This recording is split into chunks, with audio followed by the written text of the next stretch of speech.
Hey, everybody, happy 4th of July. I hope that this 4th of July is going to be amazing for you.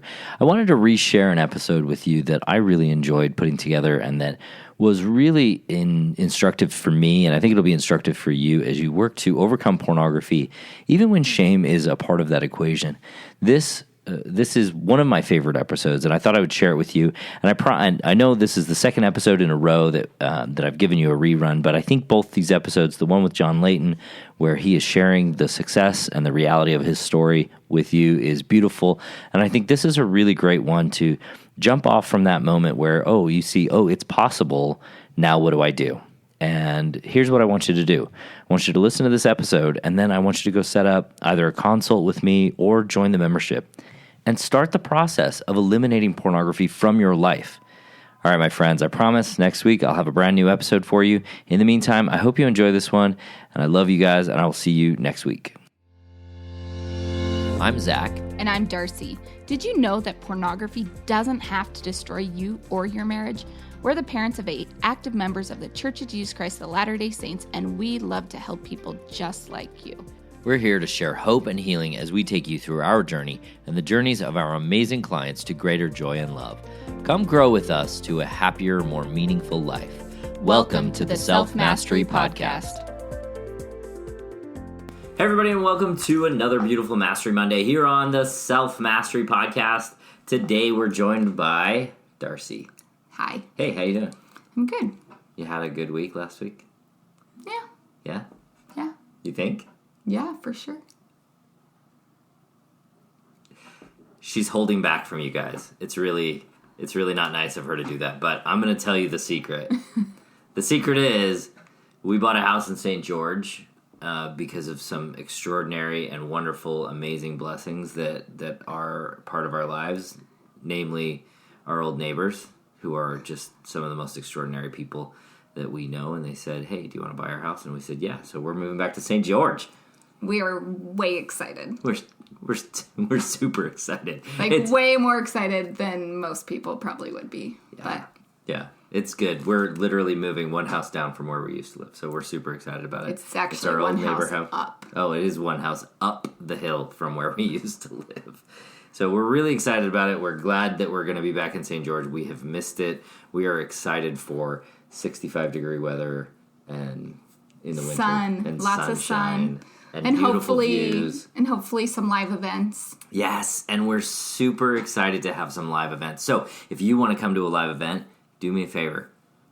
Go sign up for the Mastery Monday. You will then get on our emailing list, and you will get notified when that live event is planned. And if you want to shoot me a note and say, hey, I'd love to come to a live event, do that. I'd love to hear from you. Want to know exactly what you'd love to do, because we would love to cater to that. We'd love to make it something that you are really going to enjoy when you come down to Southern Utah, because it is amazing there. I told you guys last year that I did a man trip there, rappelling. It was amazing. I think that's definitely on my list. All right. This week, what are we going to talk about? Eliminating shame. Shame.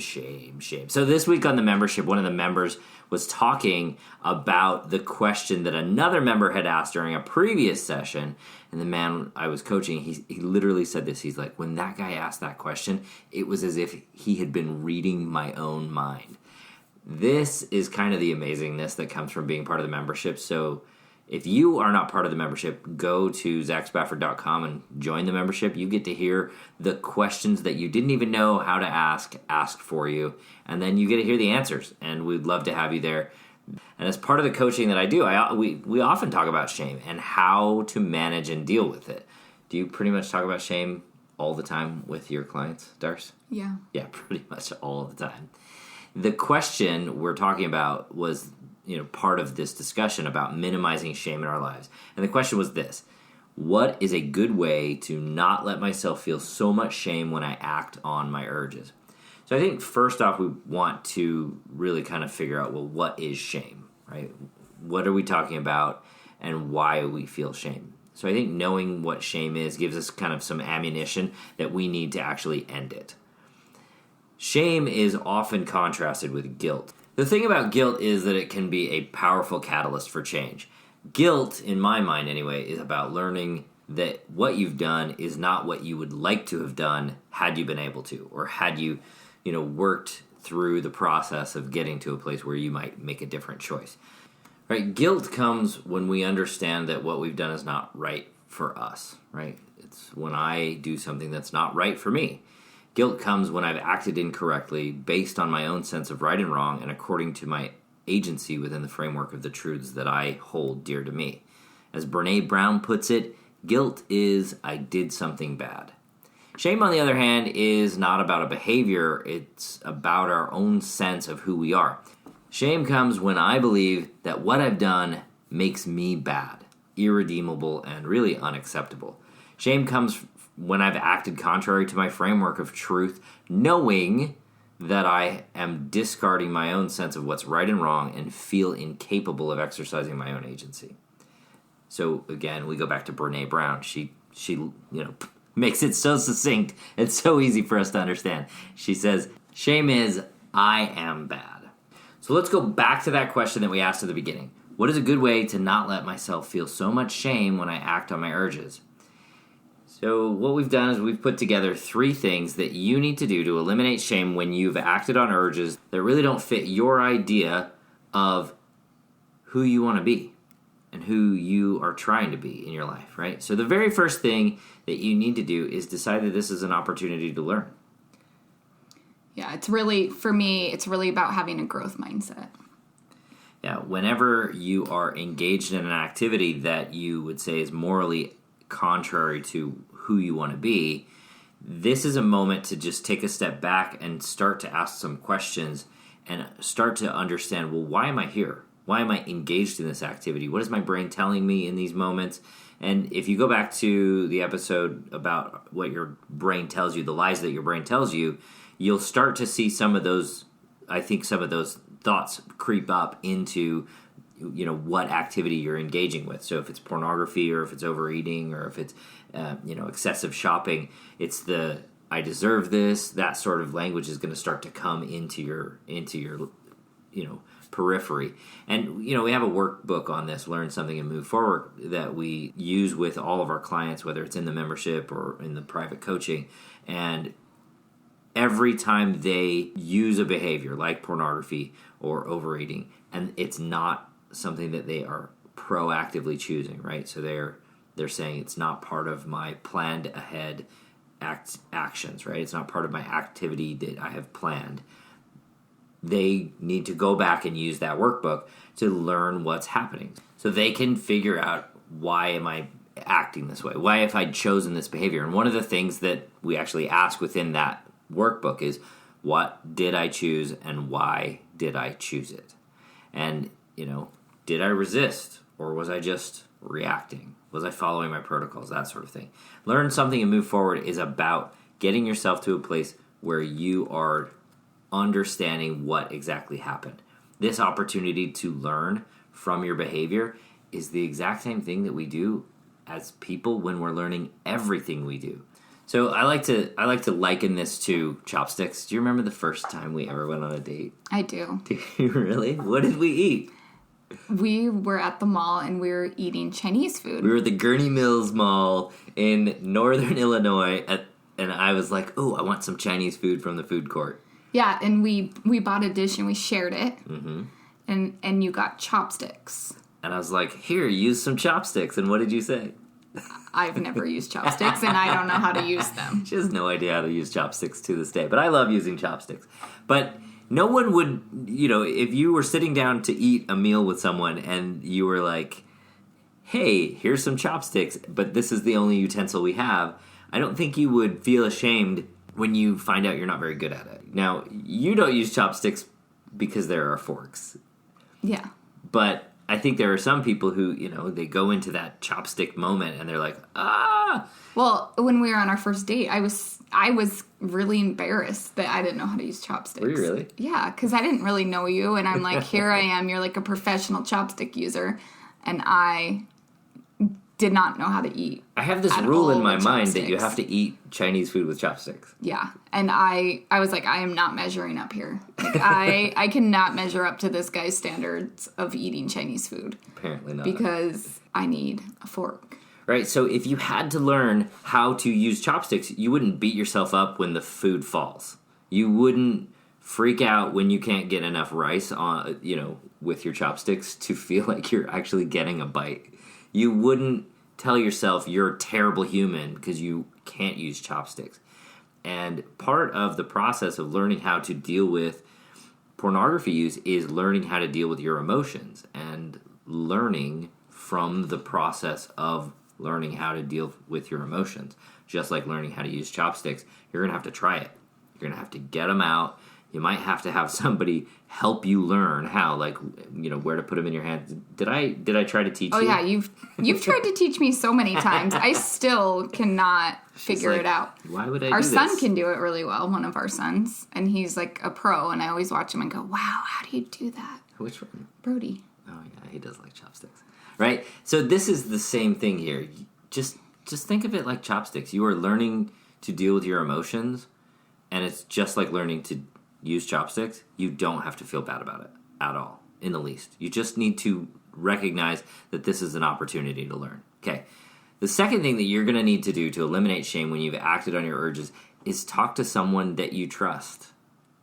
And I think this is so important. Now, does this mean that that the person that you trust is your spouse? Not always.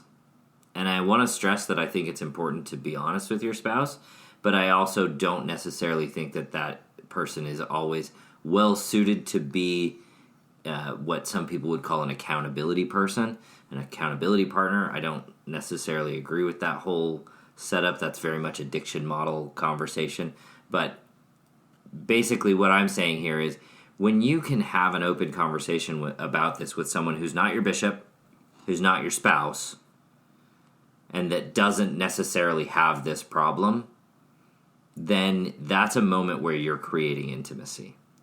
And this is something that happened, and we've talked about this on the podcast before, where Darcy would just tell people who weren't involved in any of those spaces in our lives. It wasn't the bishop, it wasn't somebody from the 12-step group that I was working with. She would just tell our friends. And what I want you to recognize is that this is something that, when you have friends that you can tell this to, it opens up this intimacy in your life that allows people to know who you are and for you to hear them tell you that they love you.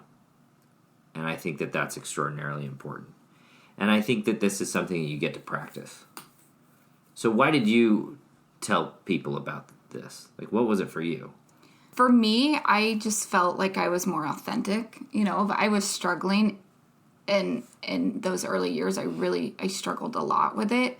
It was really hard for me to quote unquote fake it, if I was feeling down, I wanted to be able to open up and connect with my girlfriends that were close to me. And it wasn't like the whole world, right? I had, a handful of people that I felt safe with that I could open up about the struggle in my life. And for me, it was great. Like, I felt like, none of them treated Zach any differently. None of them treated me any differently. I think they treated me differently, but it was a positive, right? It wasn't that they ostracized us. They didn't, say, hey, we're scared of you now. Yeah, I guess, yes.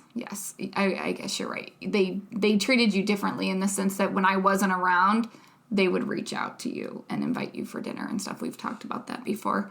But yeah, as far as for the husband to be able to talk to someone, I think it's really helpful to them to be able to eliminate some of that shame, because when they talk to someone that they trust and they open up and that person still loves them and still values them as a human and doesn't think any less of them, then that, I think, reinforces the idea that you are worthy. Yeah, I love that. And I think, sometimes I think the narrative that we have around pornography especially within the Church of Jesus Christ of Latter-day Saints, but, within religious circles in general, is this is going to destroy you.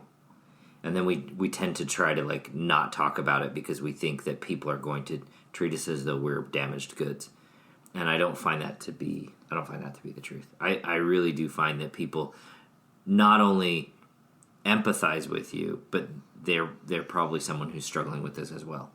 And so that creates an opportunity for open dialogue, and this is a practice that we have to have. We have to be willing to say it out loud. And that can be pretty hard. I remember once saying it during Elders Quorum before I had a lot of, sobriety. I don't want to say the word sobriety. Before I had a lot of space between skill. Before I had a lot of skill in dealing with this, I had this conversation. We were talking about something. I don't even remember what the lesson was, but I openly said, I have dealt and deal with a struggle with pornography. And I probably even said, the word addiction, because at that time I was in the 12-step groups and that sort of thing. But it was somewhat interesting to note that no one in that room was like, you're a terrible person. They didn't avoid me. And I think, if anything, they may have been embarrassed themselves. And for me, that was, they were embarrassed for their own behavior, that maybe they deal with this as well. But I can guarantee you that me saying something out loud was I think, a relief for most of the people in that room, because they were like, wow, that it's good to know that someone else is dealing with this. So I think you got to practice openness and be willing to trust people. That's the risk you're taking, right? You're going to take risk, and you're going to open yourself up to people. And when you do, I think you're going to find more likely that people are absolutely willing to love you, not in spite of your problems, but because of your problems. All right, last thing, the third thing is understanding that you are enough. When it comes to eliminating shame in your life, the atonement has paid for everything that has been done.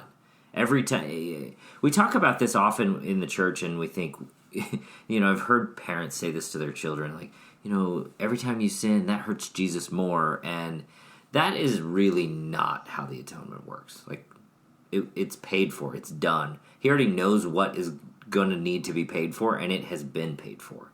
So if we can just accept the atonement as having paid for the show, paid for everything that needs to be paid for, and stop thinking, oh, every time I do a bad thing, I make it worse, and then freak out about how we can't go back and change the past and all of that. We stop thinking about it in those terms, and we just understand, I am enough. Heavenly Father has given me some grace here, and the atonement has paid for what I need. Now I can go back and I can focus on what I can do to change, right? What I can do to choose differently, what I can learn from this, instead of thinking about how terrible a human I am. And I think as the spouse, this is the part where you have to realize that this is not about you. Your husband's struggle with pornography is not about you, and that you are also enough. Yeah, you're enough in the sense that you're not going to be able to change his behavior just because you want to change his behavior, and it's also, you're not necessarily the person, he's not doing this because you aren't pretty enough or kind enough or lovely enough or give enough sex or any of those things, right? Yeah. None of those are the reasons why that his behavior is about him. And you are enough just as you are, and then you get to work on coming to that as a whole person. I love that. Each of these three things, understanding that you're enough, trusting in others, and learning something from your mistakes, these are, I think, fundamental baselines for eliminating shame, broadly speaking. And if you can take those baselines and engage them in your everyday practice of who you want to be, then you're going to be able to not only fix this problem, but begin to create the person that you want to be, shape the person that you want to be in a way that absolutely accepts responsibility for your actions, exercises your agency, and helps you become better than the person that you were yesterday today. Yeah, and I think just remembering the idea that shame is never going to get you to the place that you want to be. Yeah. Because when you feel like I am bad, that's never going to get you to the result where you are choosing good. Yeah, punching yourself in the eye is not going to help you see better. And that's, I think, basically what I think shame does for us. It's like it's just like a big, huge punch in the eye. You're never going to see better because you've got a black eye. Hey guys, thanks so much for listening. We love doing this podcast for you. We would really, really appreciate it if you would go on Apple iTunes and review the podcast. You can put your name as whatever you want. So you don't have to be like, hi, I'm John Smith, and I listen to this podcast about pornography. You don't have to do that. You can put your name down as whatever you want and review the podcast, and you then can tell others how amazing this work is and how they can move forward in their own lives. We'd really appreciate that. If you would help us do that, that would be an extraordinary kindness to us. Thank you so much, and we will talk to you next week. Bye. Bye. Thanks for listening to the Self Mastery Podcast. Every day, Darcy and I work with amazing men and women to remove pornography from their lives and relationships. If you're ready to take the next step in your journey, let us help you. Sign up for a consult at zachspafford.com/workwithme, and you can set up some time for you or your spouse to meet with me or with Darcy, and we can help you get started on your self-mastery journey.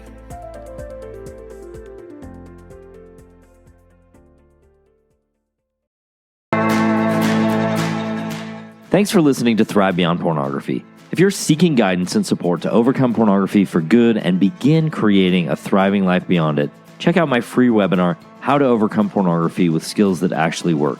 You'll learn practical, proven skills guided by an expert coach who has personally overcome pornography. Whether you're getting started for just yourself or along with your spouse, Darcy and I can teach you the tools that will help you put your life on the right path for you. Be sure to check out the show notes for a direct link, and if you could take a moment to leave a review wherever you listen to podcasts, it would mean the world to us. Your reviews play a significant role in helping others discover the show so they can join us on this transformative journey. Thank you for being part of the Thrive Beyond Pornography community. Until our next episode, stay strong, stay focused, and keep thriving.